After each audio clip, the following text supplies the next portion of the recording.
I am Dungeon Master, your guide in the realm of Dungeons and Dragons.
All right, welcome back, everyone. I am the Dungeon Master, and this is Dragons of War.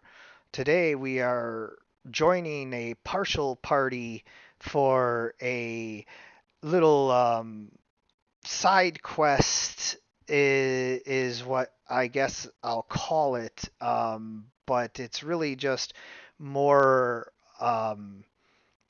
about the things that happen along the way from you guys running from the orcs to getting to the next village and all of the various um, things that you do. Obviously you're going to get a rest in after that crazy battle, and um, you're going to be traveling. And while I don't want to get too much into um, what you guys end up ultimately doing, because I think really that's something that as a group you're more gonna be deciding. Um, but certainly, for right now, it is, I think, safe enough to assume that you would be traveling. You're not just going to sit there. And so wherever it is that you're traveling to, things happen along the way in the course of a normal adventurer's day as you walk the roads and trails. You encounter NPCs, farmers, peasants, other adventurers. You might talk with exotic races like the Dragonborn and the Tabaji, which of course you guys have some of in your party, so it's not as crazy for you guys to encounter these, but certainly some of them have outrageous backgrounds and stories to tell and things like that. And so, although as a DM I try to keep the story focused on the player characters, because I ultimately feel that even if it's not a story of how you guys are the greatest heroes in the world, it's still your story.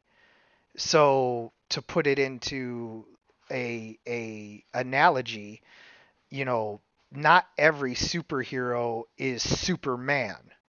Not every comic book is the Superman series, to where it's this flagship, top of the line, ultimate hero, everything comes down to them kind of thing.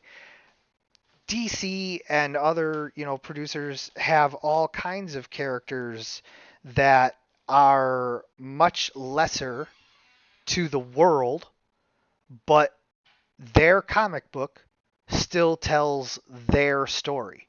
And so, even if you guys are not the greatest heroes in the world, this is still your story. And so, might come across people that have all of these amazing stories and everything to tell. I just don't focus on them typically as much, because I want you guys to feel like the heroes of your own story, if nothing else. Of And course. right, right, it makes sense, when put in those terms. Although I do want the world to feel layered, and it certainly is a living world. You guys might not all know this. I do believe Hazard, you and I have talked about this a couple times in the past, but I've actually been developing this world for over 2 decades.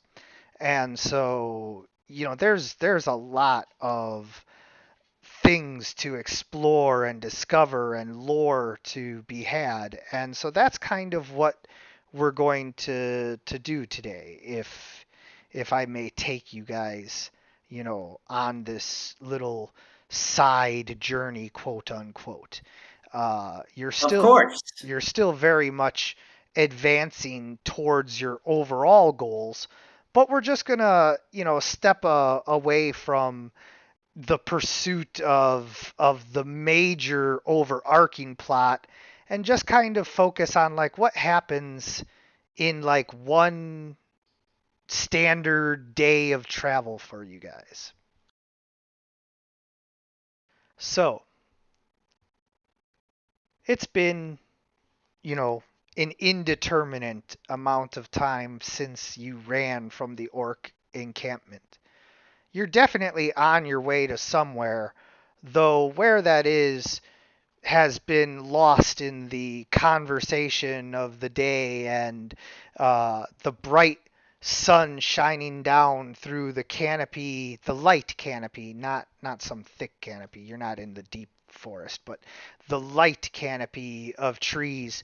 The sunlight, filters down, and the occasional shade cools your skin from the warm, nearing autumn sun that has reached a dog days kind of peak during the height of the day, but then quickly cools down to that, not quite frost, but definitely dew all over everything in the mornings, kind of chill at night that you get from the more temperate, up to colder climates, such as I experience here in Wisconsin, and others experience in places, like Germany, and uh, those kinds of climes where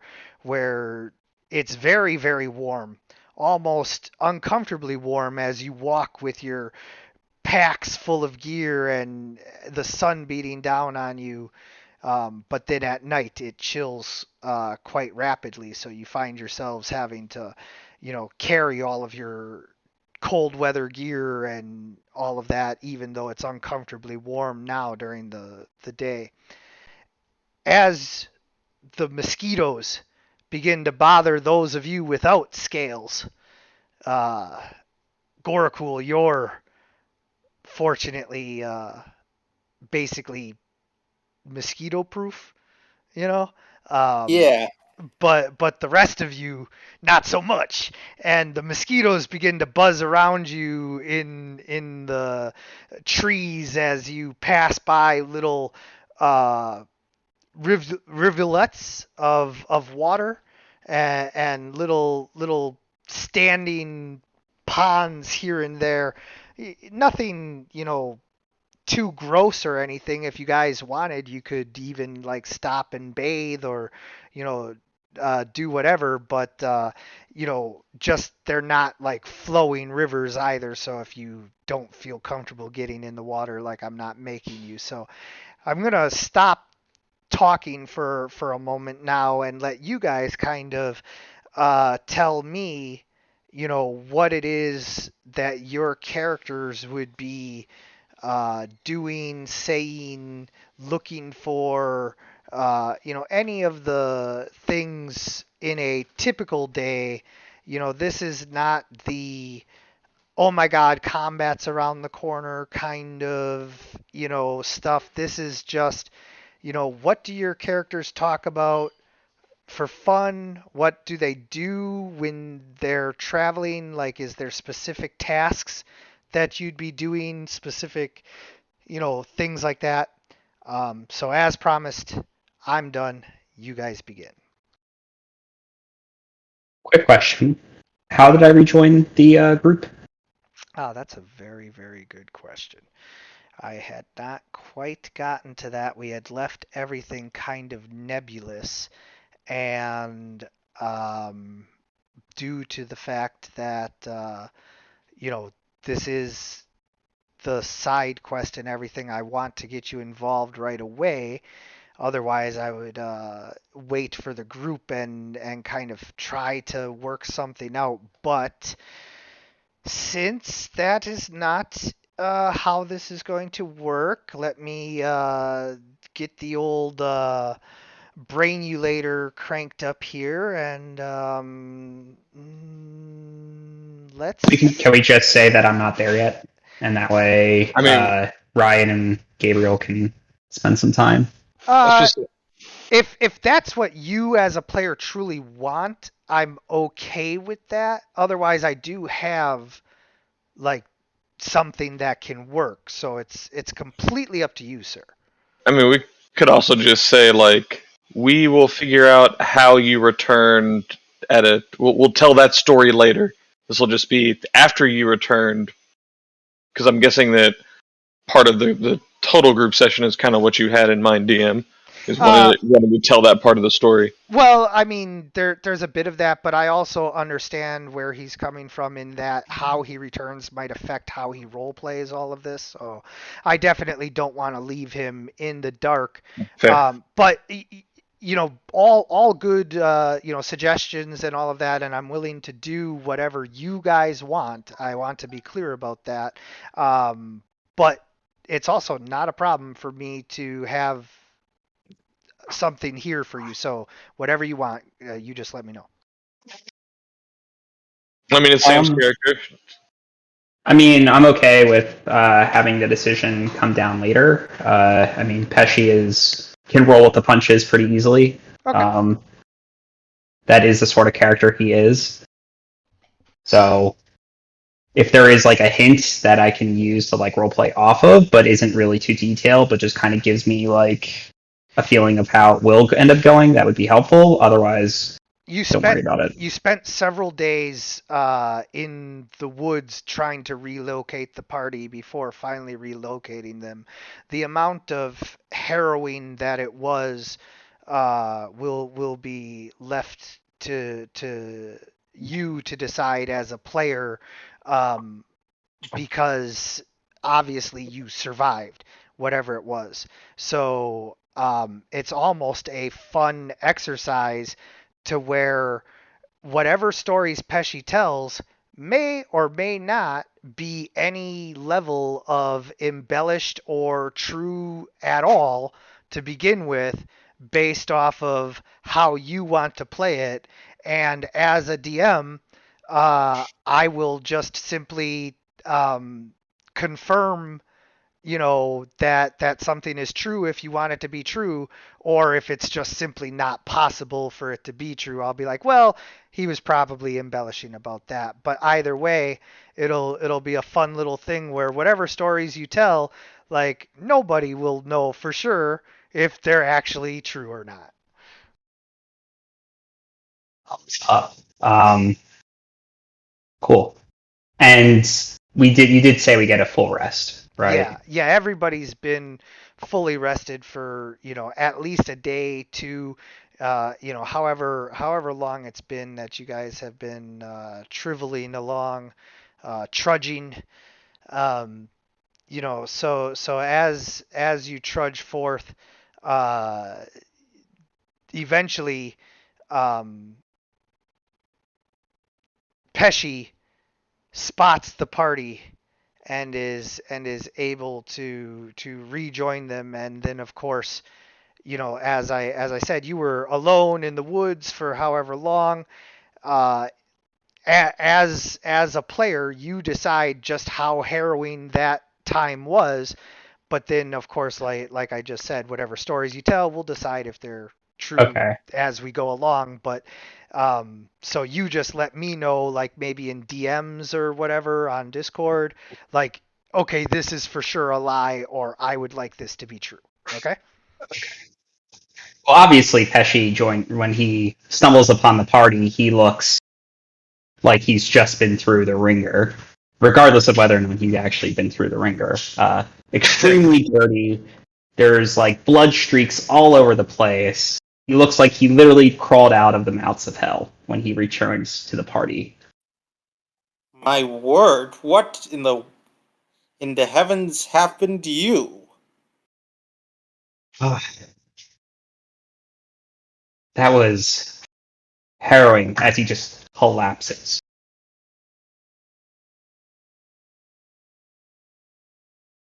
And he's already fallen over. I go to offer him some water. I guess if he check to see if he's actually like breathing. Make a medicine check. All right. I'll assist.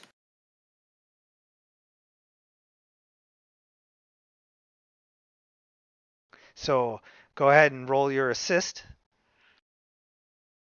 Oh, okay. So you no advantage. So now go ahead and roll your medicine check, just regular. Decidedly average. So you reach down to check, and it's not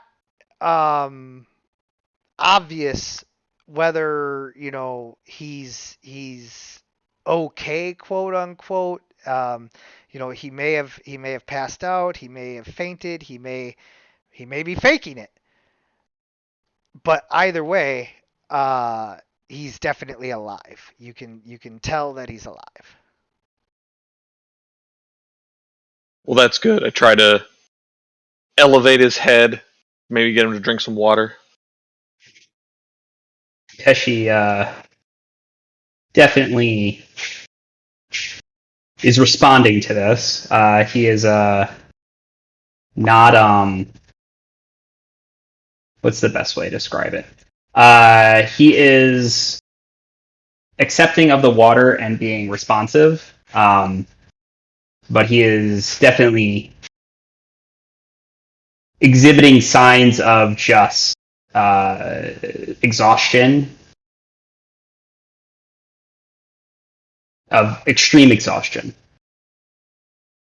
and he's not really making whole sentences or anything, other than just like the normal orcs, goblins, running through the forest, fell into a river, like stuff like that. All right, come on. You could tell us the rest of the story after a good night's sleep. I try to like pick him up and carry him to a cot or a bed, something that is not just the ground. Well, you guys wouldn't have cots or beds, but you do have bed rolls. Yeah, that's what I'm saying. Like just something, whatever we'd been sleeping on. Try to get him onto one of those. Sure. Yeah, And yeah. Goracle sort of speaks up and says, "Well, the good news is Bitey's returned." She is non-responsive.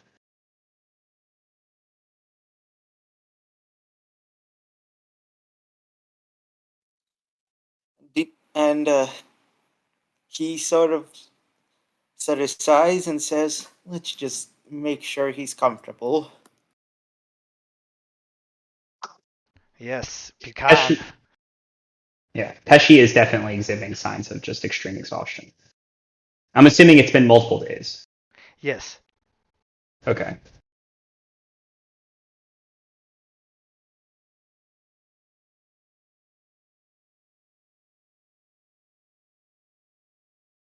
So, I guess after some time, Pesci will stir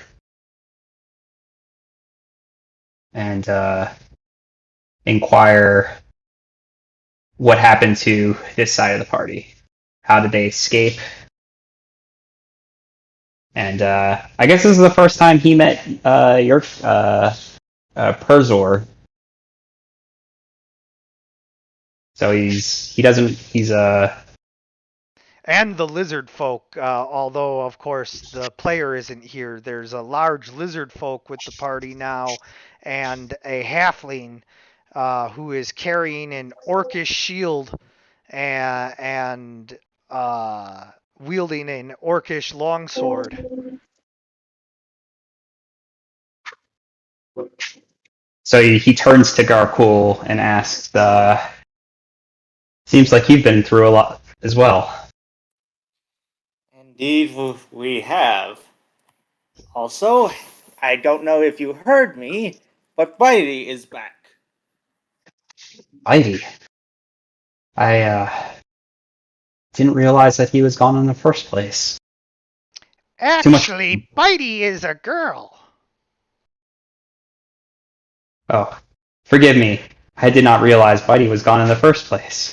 As you look, you see that Bitey no longer looks quite the same as before. Her draconic blood has awakened and revealed her to be a sorceress. And in the awakening of her sorceress draconic bloodline, it also gave her kobold form a more feminine appearance, revealing her gender for the first time. Yes. It's tricky to understand kobold genders. Yeah, unless you're like lifting their tail and getting all up in their cloaca, you're not really going to know most of the time. But now with the dragon blood flowing through her, she has taken on, more of a PC kind of appearance. And here, actually, I'll share the image with you so that you can see um, what it is that we are talking about.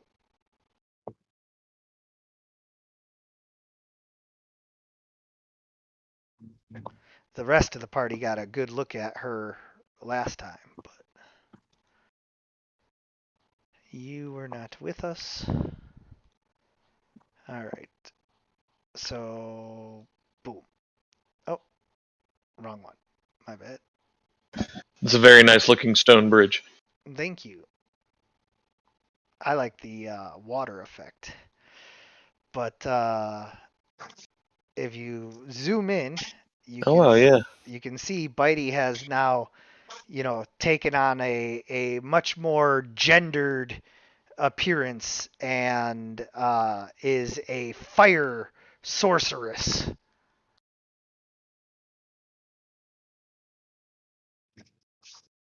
Oh, that is a cool icon.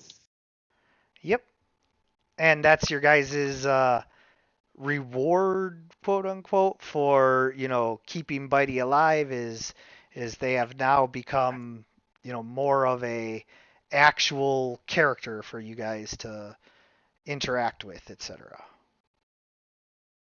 Awesome. So that's what you see, is the party there in front of you. Oh, I suppose I should add you too.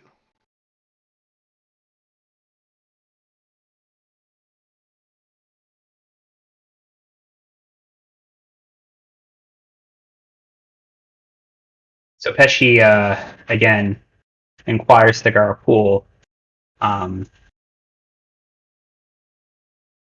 Appears that you folks have also gone through quite an adventure to get here. Mind Yes, I had to summon every bit of divine magic just to smite a giant orc while everyone else was knocked out. oh, hold on one second. As he retches up the amulet that he swallowed earlier. Interrupts the middle of your statement to do this.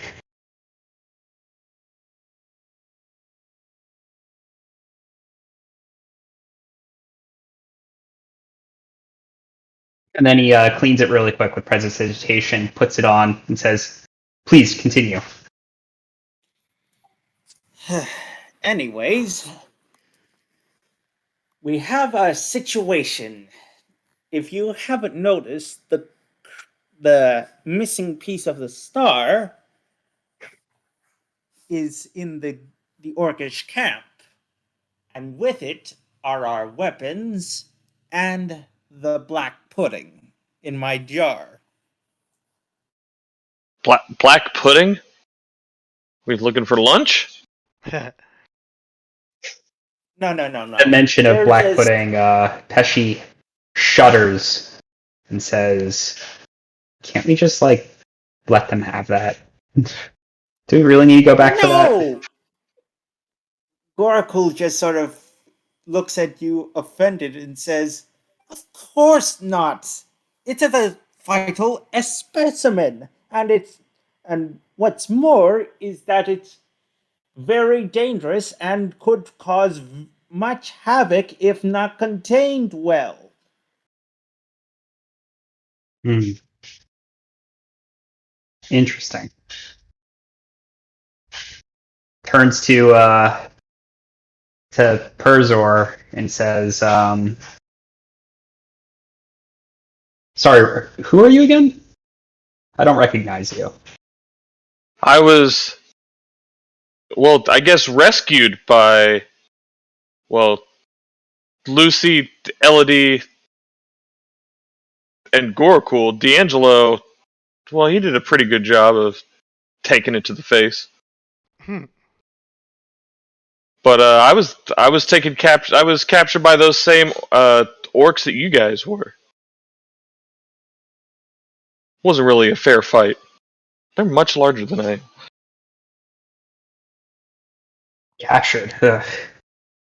I was forced to put on endless productions. Normally, I don't mind such trivial things, but after about 3 days or two, or how long was Pesci captured for? A day, 2 days? Like 2.5 days, yeah. After about a day of nonstop work, you get a little tired. And 2.5 is too much. I can imagine. It did seem like the orc's demeanor changed after. I'm guessing you've been with these other guys for a while. Seems like they were At the very least, enjoying your shows. Of course they enjoyed my shows. Everyone enjoys my shows. I am one of the greatest bards in all of Tenkin Earth. Tinkin Earth. Thank you. Oh, do you know John Legend? Do I know John Legend? Of course I know John Legend. Oh, he's a very good singer. Lest we forget your most notable act, the matter of the pantless gnome on fire. Ah, yes. That was a bit of genius writing, as I do say so myself. Anyway, Pesci pulls out the shield that he procured from his captor Yep. and puts it on the ground and says, "Found this. I kind of took this from my captor. Can anybody use this?" There is some feeling of magic coming from it. What it is specifically, I don't know, but it is magical. Let me roll an arcane check. Arcana doesn't identify anything. Oh, right. Sorry, just Detect magic tells you what type of Aura. school. Yeah. Yeah. I'm sorry. I keep forgetting that. Yeah, it's okay. Don't worry. I just was reminding you that Arcana can like tell you some stuff, but it's not going to identify a magic item. How does one identify a magic item nowadays? Probably through identify. Through the spell identify. Yeah. Well, there we go. Or just experiencing it. Yep. You can always just use it and figure it out. I am assuming that I had plenty of chances to use the shield as I was running. Yes, but nothing seemed to activate. Okay. Like you Watch used it. the shield like a regular shield, but like nothing special happened. Okay. Which would be like a shield of arrow catching or something. Wow. That does seem like a good looking shield. That was like exactly right. That's actually Pesci said that under his breath as he threw it down. It's like, this thing seems to be watch this be a shield of arrow catching as he threw it down. Yeah, I mean, I hate to tip my DM hat and reveal it, but like, yeah, no, that's exactly what I had it as. Yeah. I mean, I'm assuming Pesci has many stories of different magical shields and stuff, so he quickly probably tried all the ones that he knew he could try out without having to catch arrows, and that was the last one that he tried out. So he just said it. You must have some experience with magic items to have known that. As a player. Yeah, as a player, I do. Yeah. Well, I can certainly put that to some good use. Because that was like the subtlest hint I could have possibly given. Well, I mean, that was the only thing that Pesci didn't do was be targeted by them. He was hiding the whole time. Right. That's fair. Okay. Yeah, I guess it wasn't as hard to suss out as I thought, but still, hats off. Thank you.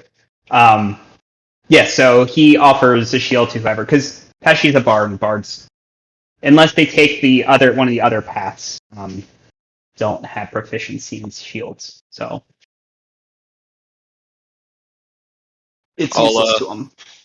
I'll go ahead. I'll grab the shield. All right. I'll add that to your inventory, and you can do whatever you want with that, crappy iron, rough-hewn orcish shield. Yeah, I'm not carrying that with me. I'm gonna, I don't know, put it up next to a tree in case somebody else can use it. I don't care.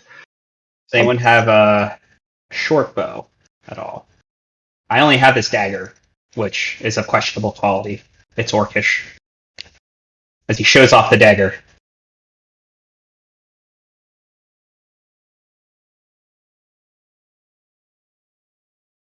I don't. Okay. I'll have to keep an eye out for that. It looks like my inventory was never updated, DM, so I don't know what items I have access to and which ones I don't. You, my clever little gnome bard, were able to recover all of your stuff bit by bit. Oh, okay. Cool. Okay, so I do have a short bow then. Okay.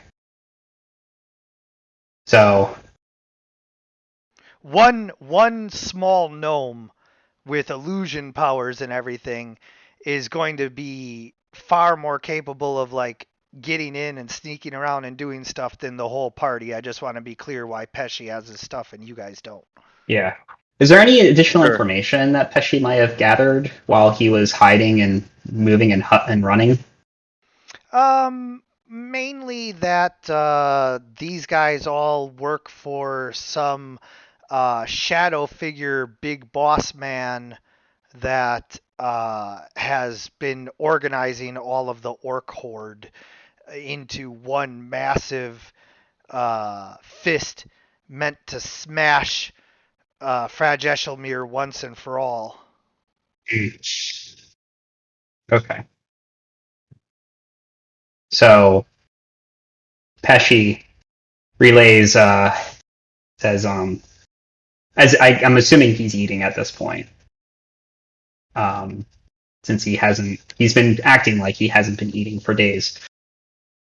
Although he's probably pilfered bits and pieces of food from the orcs over those periods of days. Of course, yeah. Yeah, there's So- no way. You would have had to have something to eat. Yeah. So Pesci, as he's randomly producing little bits and pieces of like dried jerky and like odd smelling liquids and stuff as he's relaying his tale of getting captured and being forced to dance and put on these plays and stuff, and then how he heroically whispered sweet nothings into his captor's ear while he pulled his dagger out and ran away. Bravely ran away. And then came back for a shield and then ran away again. Oh yeah, your dagger. Thank you. Got to give you that dagger. And then as he hid in the trees running from all sorts of wild beasts and managed to find random bits of orc groups that he observed to learn of whatever information he could potentially learn from them, as he was also looking for signs of the party since he lost track of them. Yeah, sorry about that. We couldn't very well leave an easy trail for you to follow. Completely understandable. It was my own fault for not being able to discern which direction the group fled in. Did Pesci just get attacked? Pesci just got a vicious dagger. Nice. Vicious. Very nice.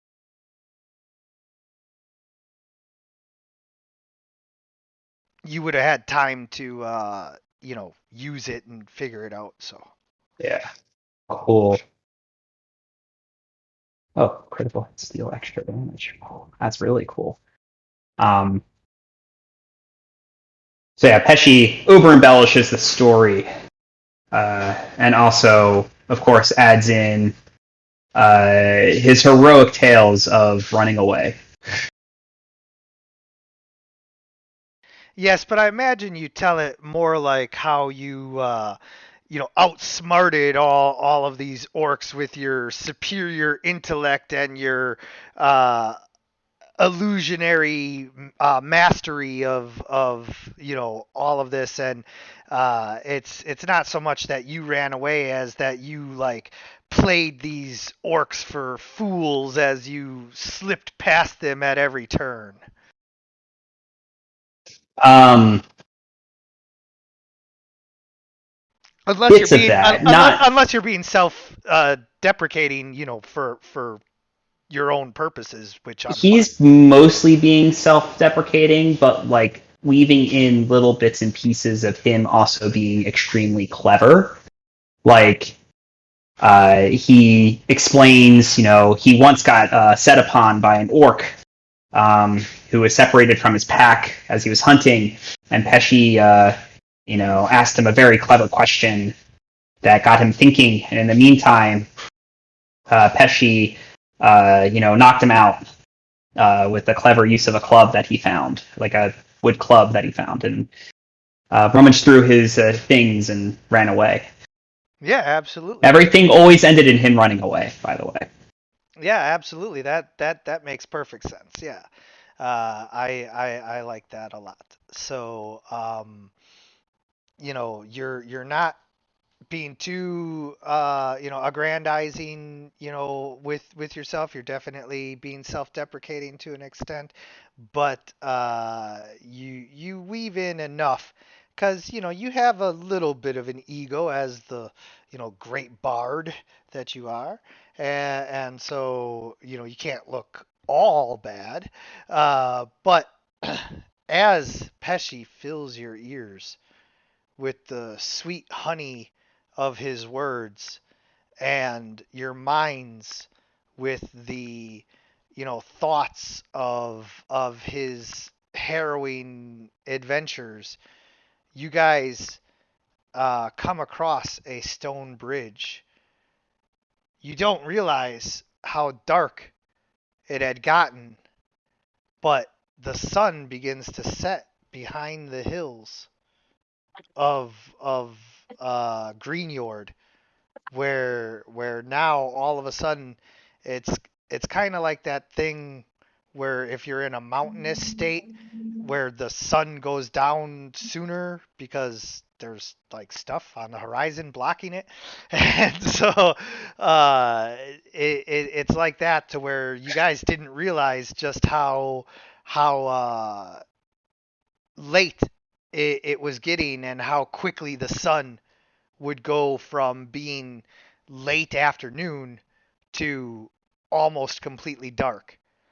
And although it's not like moonlight, like how the lighting is set up here, there's not really like a whole lot of good in between um, sunset and moonlight settings, but it's that gloaming period of the night where everything's dark, but the moon isn't up and shining just yet. It's just like a shadow has fallen across the earth.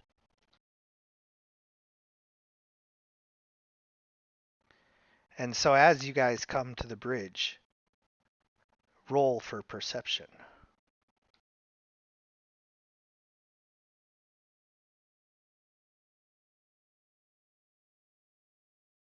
No, 19. That's a 1. Oof. Yeah. So, My stories must Was have. too distracted at the sort of the astrological anomaly happening. No, it's fine. It's definitely Pesci stories. Yeah, it's definitely Pesci stories because this isn't an anomaly. This is just what happens when the sun goes down in a place with like mountains and hills. Sorry, just No, it's okay. I just wanted to be clear that there was not an anomaly because I know your character is focused on astrological stuff, so I don't want to mislead you ever with anything. So understood. yeah, this is not an astrological phenomenon, just the natural way that it gets a little dark faster, in places like this. And so you're distracted as Pesci just like keeps talking to you.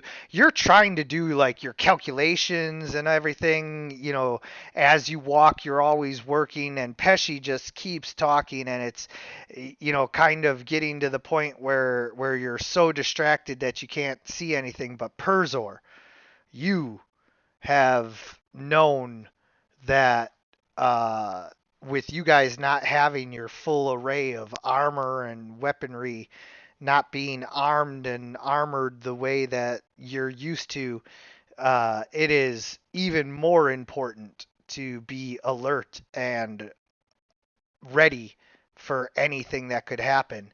And so you definitely hear the heavy breathing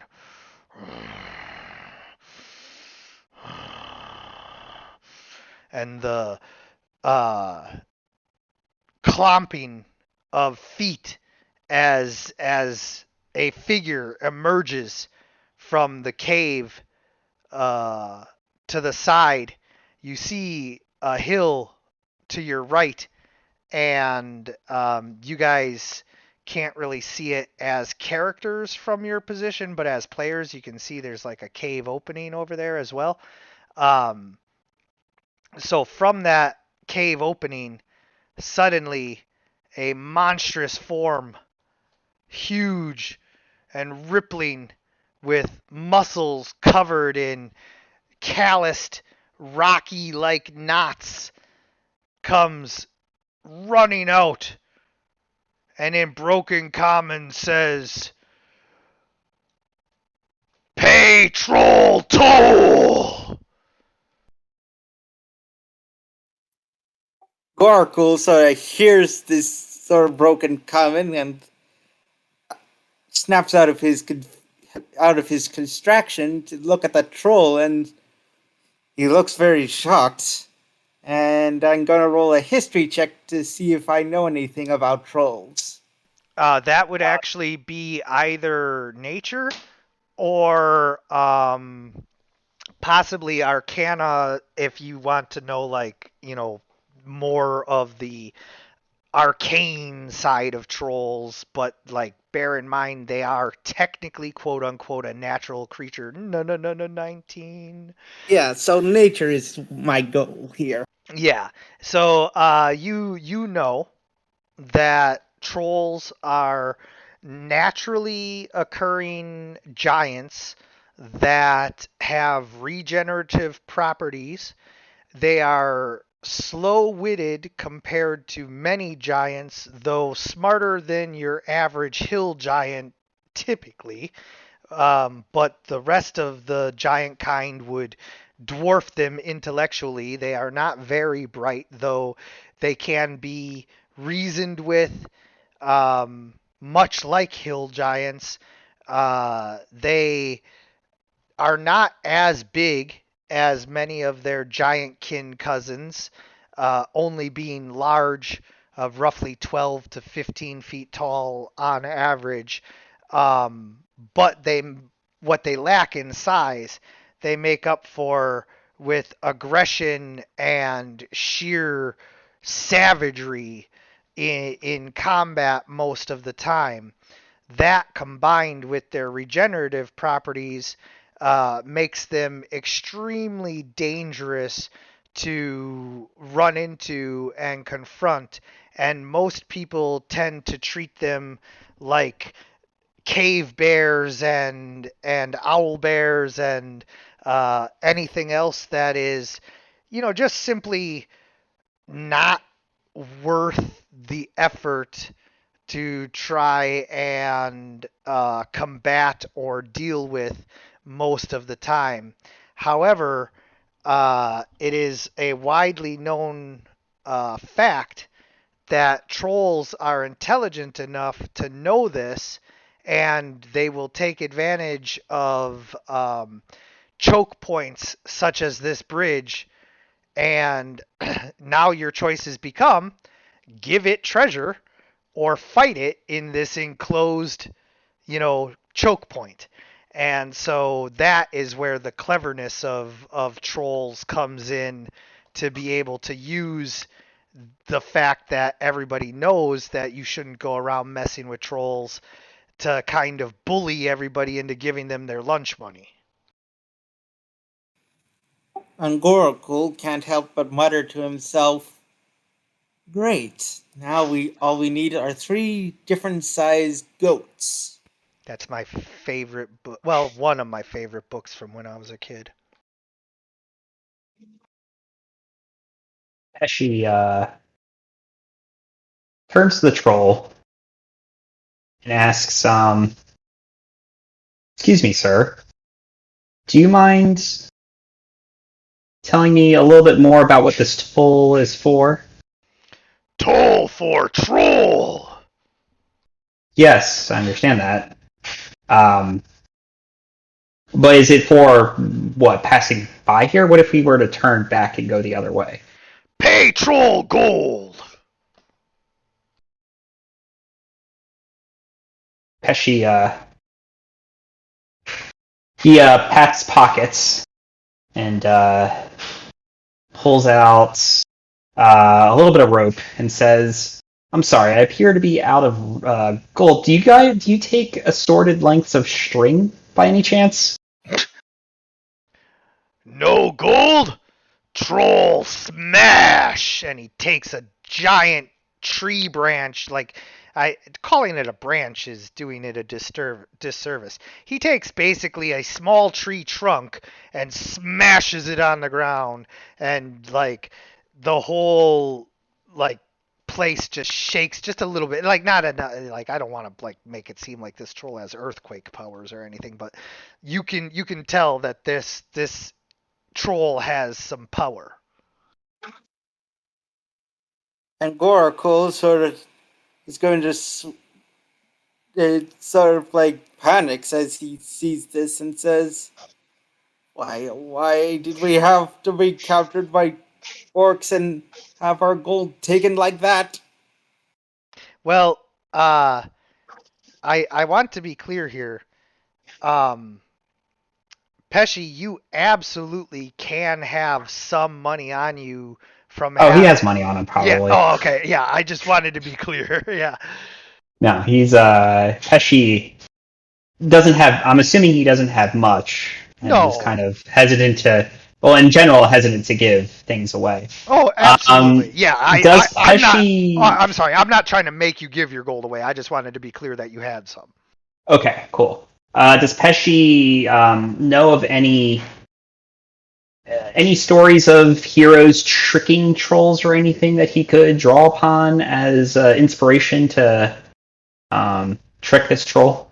Oh, many a troll has been tricked by a adventurer who had the wit and whether all to stand their ground and let their mind be their weapon. So absolutely, trolls are trickable. It just depends on the tricker.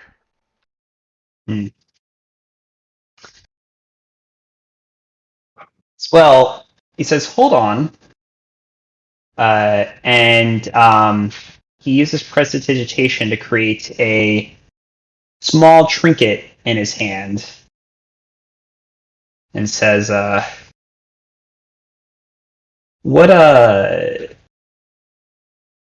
create a small you create a non-magical trinket or an illusory image that can fit in your hand and last until the end of your next turn." Okay.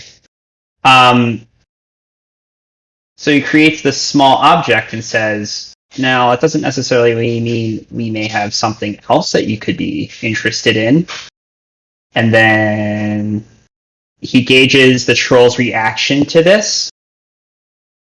And then how's the troll reacting? Is the facial expression interested, or is it give me, or is it disinterested? What were you creating again? You said small wondrous object. I heard that, but are you creating something specific or? So, prestidigitation, you create a non-magical trinket or illusory image that can fit in your hand and last until the end of your next turn. So, non-magical trinket, some sort of I guess a brooch or something that's like Okay. shiny. Yeah, I mean, as long as it looks like gold, he says, "Give troll gold." At which point, Pesci claps his hands and says, I will give this to you. However, we need to discuss the terms of our agreement before I just give it to you. Obviously, you don't want us to run away without providing you with gold, but we don't want you to smash us. So we have to come to an agreement on this first. Right? Troll have standard boilerplate contract. Agree, no smash, party to parties at all. If give troll gold. But what evidence do we have that you have here this standard end user license agreement? Do you have any references? Who can we talk to about this? Like, is there anyone else that we may be able to discuss this matter with? Ooh, troll no have friends. Well, you know what they do say. Having a good friend is worth its weight in gold. Troll like gold. And friends are worth their weight in gold. Troll like friends? I think Gorkul would make a good friend. He's very heavy. He's worth a lot of gold. Okay, troll take Gorakul. I am not actual gold, you dolts. I am a dragonborn. Well, I'm not made of metals. Winter coming. Troll could use company in cave.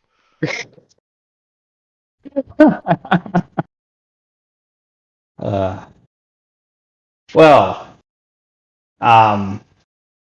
that really threw me off. I'm sorry, guys. That's okay. It was too good. I liked it. So. So, well, you know what else they say about friends? You have to let them free, and if they come back, then they are truly your friend.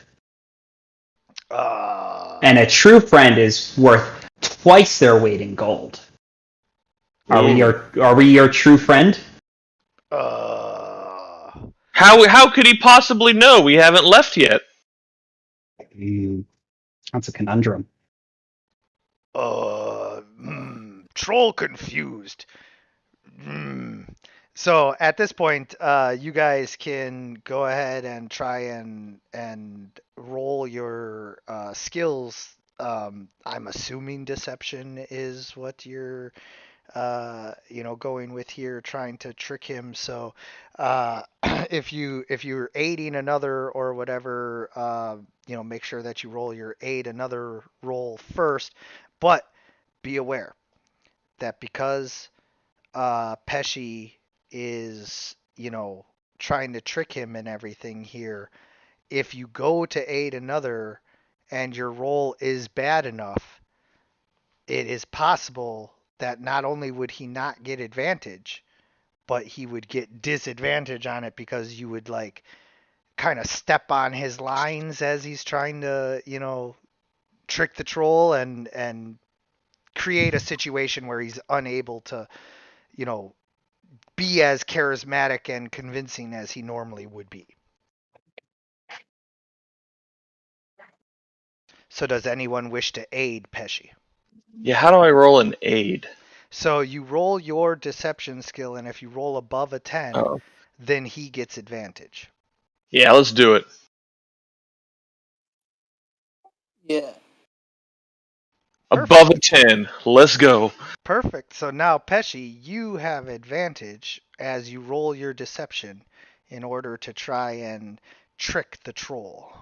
And can I also weave in a suggestion into this with his sweet honeyed words? If you're able to deceive him, otherwise, the suggestion won't. It'll automatically fail. Okay. All right, let's go for broke. Oh, that's pretty good. Yeah, you got a 20. If I set it any higher than that, you guys would rightfully be able to lodge a complaint. I mean, it's a troll. If tricking it is harder than a 20, like, Then it's a really, really smart All right. troll. yeah, Um, that's all I'm saying. Should I mark off a second level spell slot for suggestion for this? Yeah, you can go ahead and do that. I don't know that it's going to come into play before you would get a chance to reset that, but why don't we just go ahead and track it Oh, anyway? could I also make a history check to see if I know the sort of history of this specific bridge? Sure, absolutely.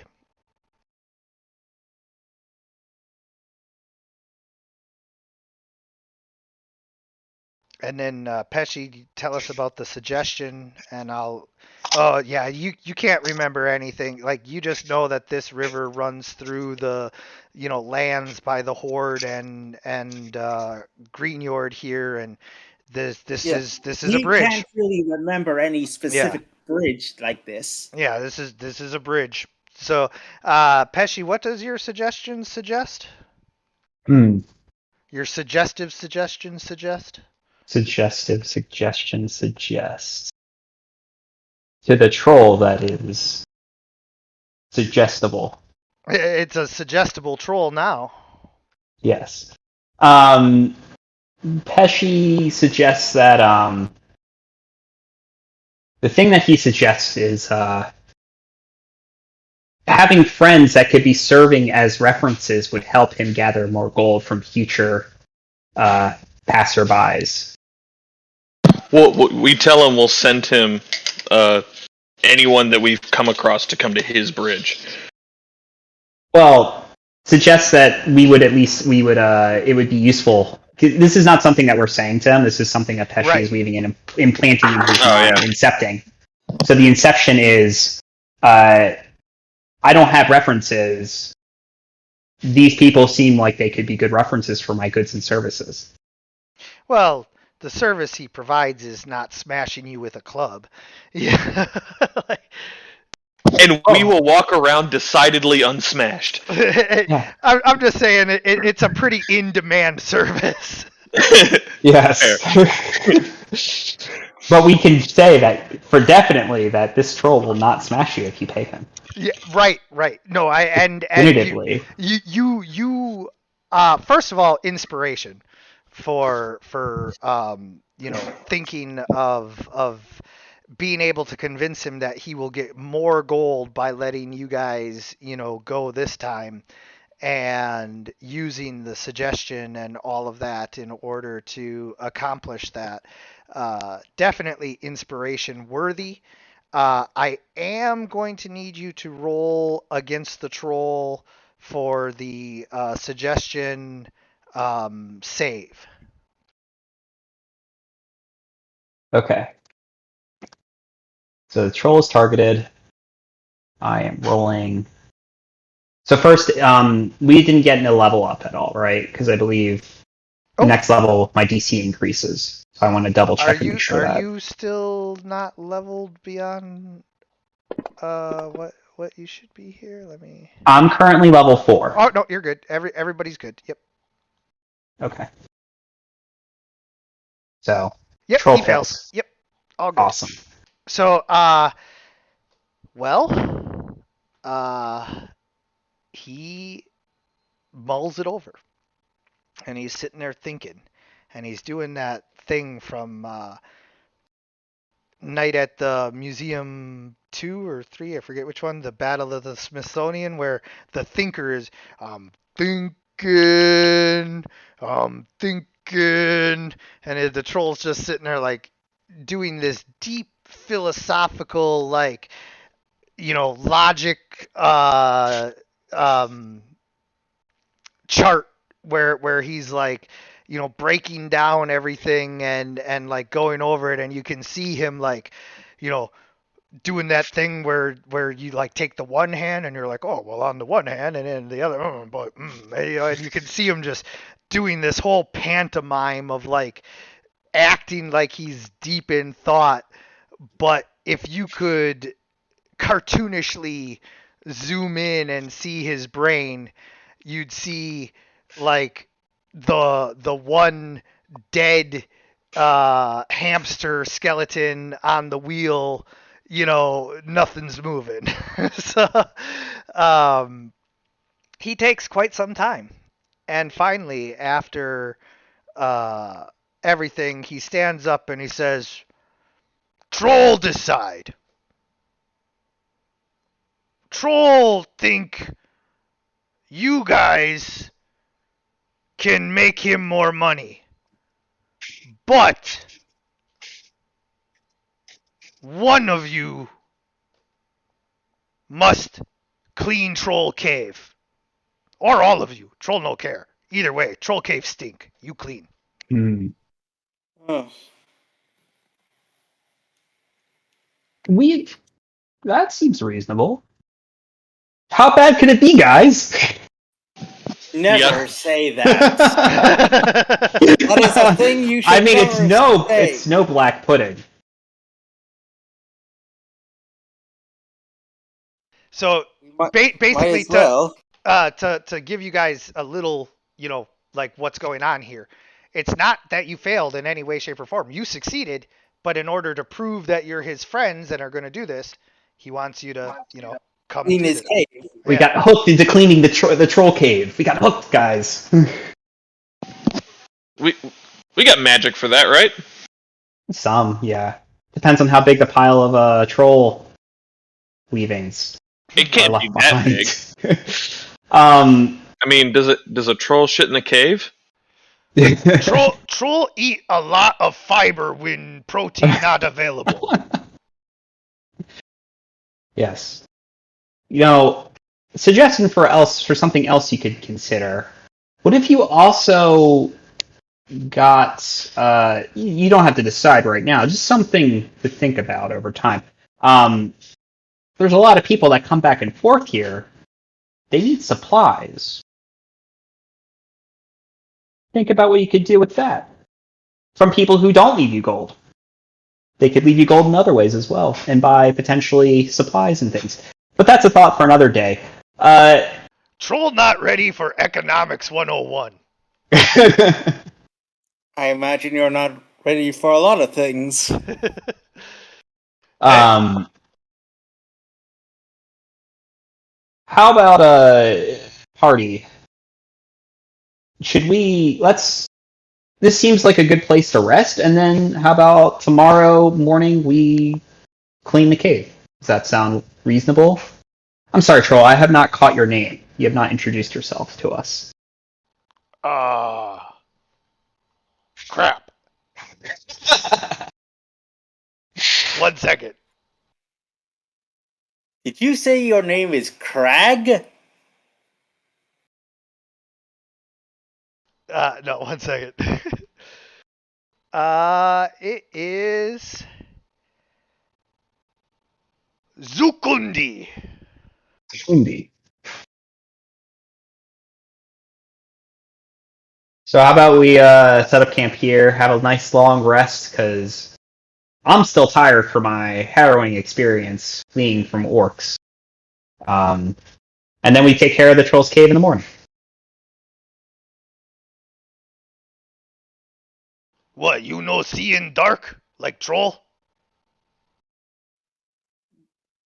Don't worry, I'll help with that. And he sort of allows the group to see in the dark with his with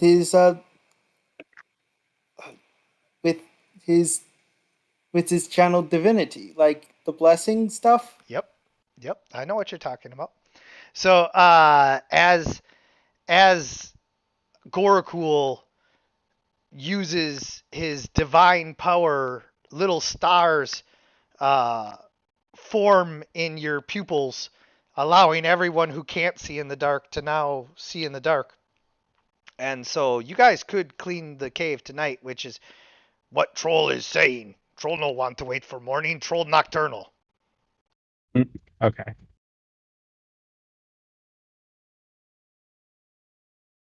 Okay. Well, I guess it's time to clean the Troll Cave. Does the troll have a shovel? Does Troll look like Troll have shovel? I don't know. That's why I asked. Here, let me check pile of smash.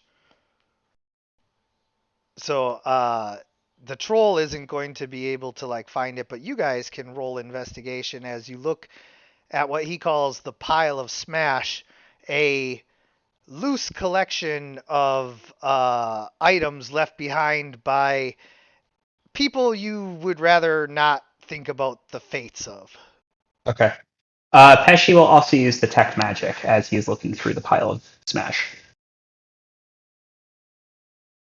All right. You guys find the equipment that you need to be able to clean shovels and, um, whatnot. But Pesci, as you cast Detect Magic on the pile, you do notice one item that is clearly magical. It is a large potion, and you're not sure what it is, but it's magic.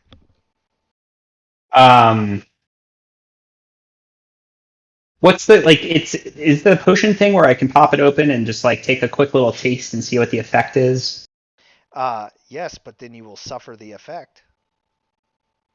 Yeah, so you better hope it's not like a potion of fireball. What is the aura that the potion is giving off? Yes, detect magic. So the aura would be conjuration, if I'm not mistaken. Let me double check. Conjuration.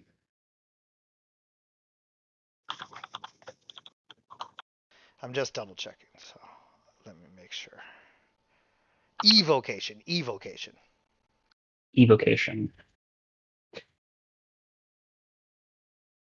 In before fireball.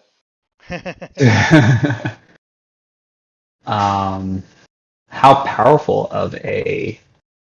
It is glowing bright like the fury of 1,000 suns. Oof. I'm being a little exaggerating, but it's bright. It's bright. Okay. Shoot. I don't know if I actually want to try this out. But there's no other way to figure out what it is without trying it. I guess identify. I don't have Identify as the issue.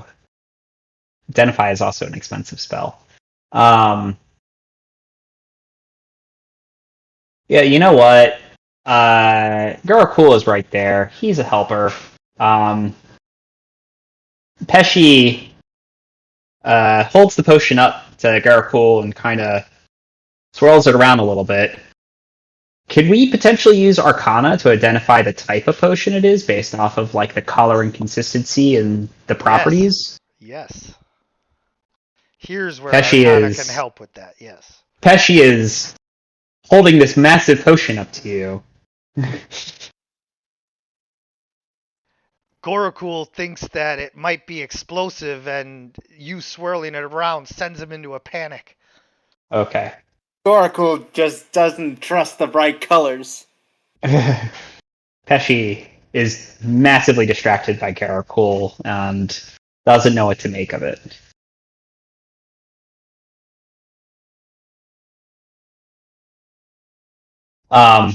Okay. Anyway, Pesci then I guess pops open the cap and puts a pinky in there and touches it, and then tries the potion out.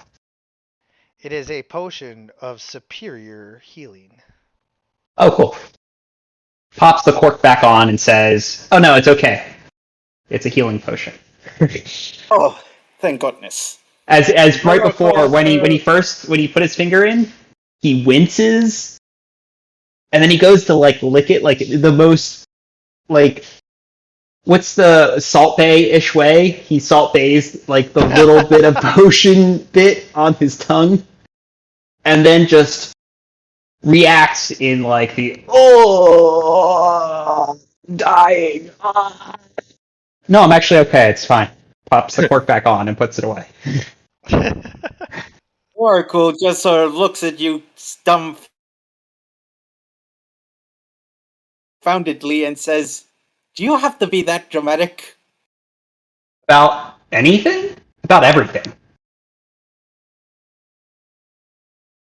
Question mark. Because he didn't actually intone whether or not that was a question. So he ends that statement about anything or everything? Question mark.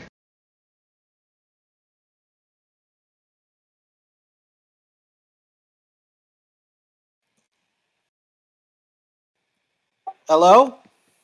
Yeah, we can hear you. Yeah, we can hear you. Sorry. I disconnected there. And Goracle sort of sighs and says, "Do you have to be that dramatic?" And then turns to the cave. Okay. Pesci puts the potion of superior. Okay, cool. It's there. Awesome.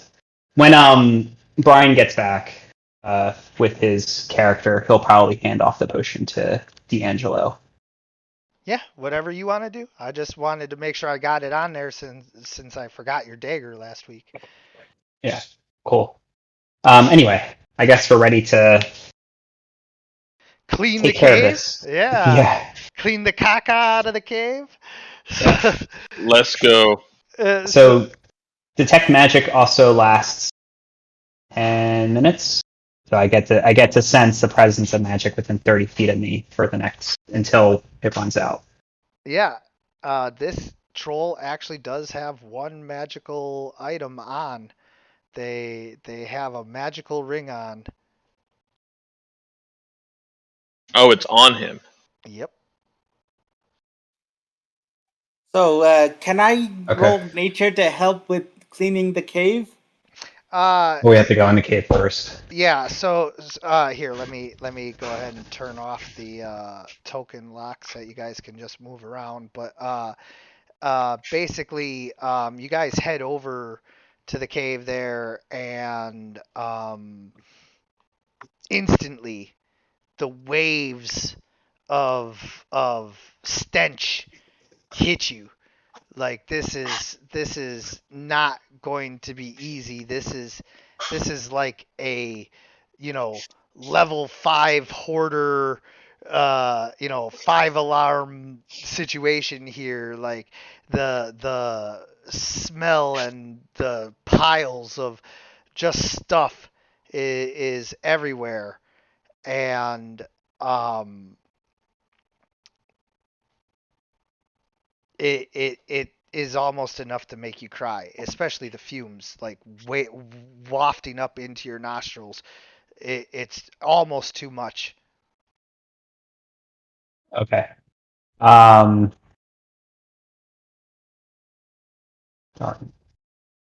Is precipitation concentration? I don't think so, because Doesn't look like it's it a is. cantrip, so it's yeah. Yeah. Okay. Pesci prestidigitates underneath his nose a little bit of a nice little Vicks vapor rub smelling compound, Nice. so that he's not as affected by the smell. Like maybe like a strong cinnamon or something. Yeah, absolutely.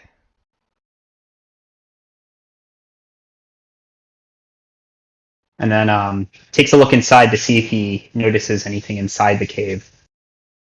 Piles of stuff, just everything that this troll has collected from however long it's been that it's lived here. Anything standing out? No, that you've already looked through the Okay. stuff. This is all just his personal furnishings and other stuff that he like thinks is interesting and unique, but it's like bird cages with like birds that have been dead for Yes. years inside them, and just all that kind of stuff. Gotcha. Okay, so according to the rules of prestidigitation, I can have up to 3 of its non-instantaneous effects active at one time. Yep. So he can have himself and 2 others with a nice smell assistance. Can you have the three things active and then still use it to clean, or are we just Yes, because flipping all it's the- cleaning is non-instantaneous. Is instantaneous. Excuse me. Correct. So who's the other two who get to not have to retch as they smell this? I guess Garricool and Please, Bitey. I mean, I know what my vote is. Bitey's vote for Bitey. Well, you have to make a good argument, better argument than that. D'Angelo doesn't need it because he's a filthy lizard man. And Bitey's done more for you than these other two. So only Lucy has a argument against Bitey. Well, Lucy, I guess can be on lookout because we don't know what's going on here. But doesn't Bitey Slayer have prestidigitation? You've seen me use this enough times. No, Bitey only fire sorceress. Oh. Sorry, Bitey, sorry. Oh, Bitey could just burn all of the filth. That probably wouldn't be in Bitey the, liked that idea. that probably wouldn't be in the vein of what the troll was looking for. Maybe, could I do a survival check to see if there's any maybe good smelling herbs or something in the immediate area? You could, but also Lucy probably has such a keen sense of smell as a Tabaji that she would prefer to just stay on lookout duty. And as a Tabaji, probably isn't too into cleaning anybody else's cave, especially a troll. That's what I figured. Seems like her own personal hell. Like, you know how cats are about getting dirty, you know? Well, Penzor, do you, I am kind of indebted to Bitey Slayer. I kind of feel like I must assist her. Do you have any reason for me to assist you instead? Yeah, I don't want to smell the troll's shit. Yeah, that's pretty much my main argument is I would rather not smell the troll shit. It's not a bad argument.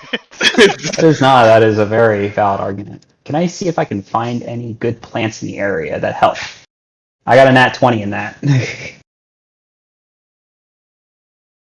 Yeah, you actually find a type of mint that has a rather powerful, sweet aroma to it.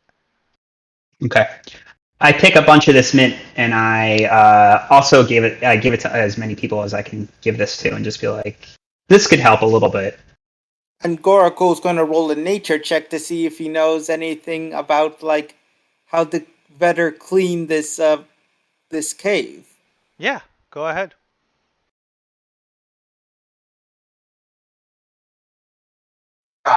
Well, Natural 20.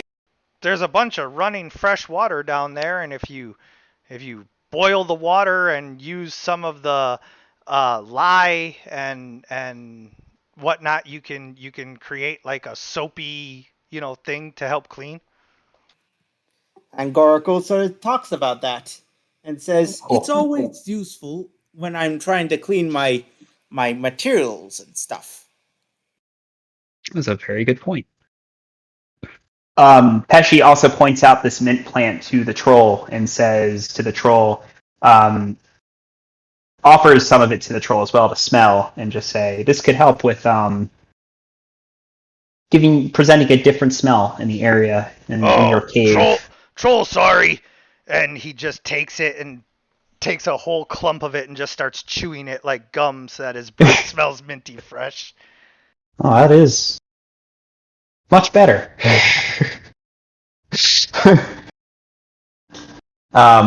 Anyway, cool. So, I guess for the third slot, does Bitey Slayer or with this mint, does Bitey Slayer or Perzor need my prestidigitation to assist? Bitey would still prefer it. but you just whoever you give it to. All right. I give it to Bitey Slayer. Sorry, Herzor, he doesn't know you very well. But he gives you the mint to smell instead. Bitey sticks her tongue out at you, Persor. So it's gonna be like that. I see it. I do my best to stay in there. After a while, I take out my calligraphy set and try to do a troll sweet home sign for like the front of the cave. Nice. Yeah. Uh, so between everything that you guys are doing here, not only do you use Gorakul's lie and water to like get things clean, but Pesci's prestidigitation makes quick work of a lot of the hardest things, and then the teamwork of all of you working together, you actually managed to get this troll's cave looking like a halfway respectable campsite. And the troll looks at you guys and says, maybe you are troll friends. Here. And the troll reveals a secret area of the cave, giving you guys all 100 gold pieces each from his personal treasure, as well as allowing you to sleep in the pile of bedding and everything that he has turned into his troll nest. But unlike some disgusting creature, the troll is very much a natural thing that doesn't shit where it sleeps. And so this secret area with its nest is very clean, and the bedding is very comfortable, and you guys have a full-fledged troll as your host. And so it offers you to rest here overnight in its cave, comfortable and warm, in its relatively clean, if a little trollish smelling, bedding. I mean, Pesci helps with the smell by spreading the mint around inside the case to have the mint infused case going. Indeed. say something gift horse. Yeah, so you guys take the troll up on its offer then? Yeah. Yeah. All right. Yes. Well, after everything, is said and done, the troll is true to its word. And He's either gonna eat us or not. and protects you guys overnight as you sleep in its bed. It stands guard doing its troll toll thing, and in the morning it comes and wakes you guys up with a huge fresh fish that it caught from the river as well. You're able to cook and clean it, and everybody gets enough to eat. You're well rested and able to leave on your way, now knowing that you perhaps have a, if somewhat strange, strong ally here in Greenyord that you can call upon should the need or opportunity or whatever ever arise. And as you cross the bridge, you think about the crazy set of circumstances that led to you not only spending a night in a troll's nest, but potentially becoming friends with one of the most monstrous creatures here on Tenkenarth. And Pesci starts coming up with a new ditty. What's the word? Expounding upon the kind services of Zukundi, the troll. Yes. Like next up, we got to come back and figure out a way to fleece him out of his magic ring. What makes you think that Pesci isn't trying to come up with a way right now to do that? Well, either way, as you guys cross the bridge and head to your next, adventure, we draw to a close for this session of Dragons of War. I want to thank you guys for playing. That really was a great session. I want to thank anyone who's watching. And as always, everyone, good Good gaming. gaming.